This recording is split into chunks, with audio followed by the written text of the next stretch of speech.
Hello friends, welcome to Telugu audio story. మీరు కనుక ఛానల్ని ఫస్ట్ టైం చూస్తున్నట్లయితే ఛానల్ సబ్స్క్రైబ్ చేయండి, లైక్ చేయండి. అలాగే ఈ స్టోరీపై మీ వాల్యుబుల్ ఒపీనియన్ని కమెంట్ రూపంలో తెలియచేయండి. ఇక కథలోకి వెళ్దామా?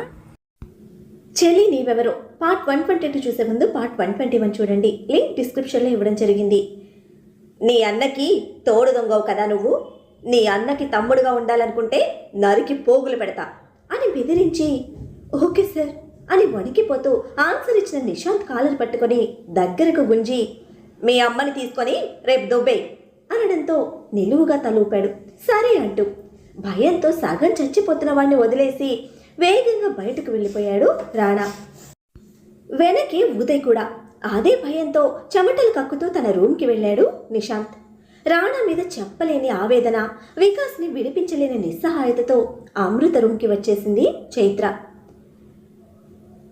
రేపు అమ్మని తీసుకొని వెళ్ళిపోవాలి ఇక్కడి నుంచి. వెళ్ళిపోతే మళ్ళీ అమృతని ఎప్పుడు చూస్తాను, ఎలా చూస్తాను, ఇంకా ఎన్ని సంవత్సరాలు అమృత కోసం వెయిట్ చేస్తూ ఉండాలి అని పట్టరాని అసహనంతో గోడల్ని గుద్దేస్తూ ఉన్నాడు నిశాంత్.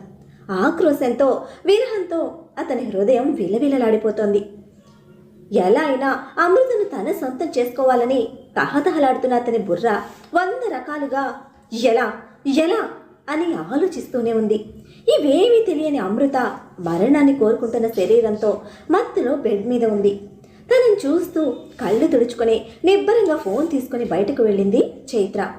ఫోన్ లిఫ్ట్ చేసి ఏంటి అని అడిగాడు చిరాగ్గా రాణా. ఎక్కడికి వెళ్ళావు, ఎప్పుడొస్తావు అని ఒక్కసారిగా ప్రశ్నించిన చైత్రను ఎక్కడికి వెళ్ళాలో ఎప్పుడు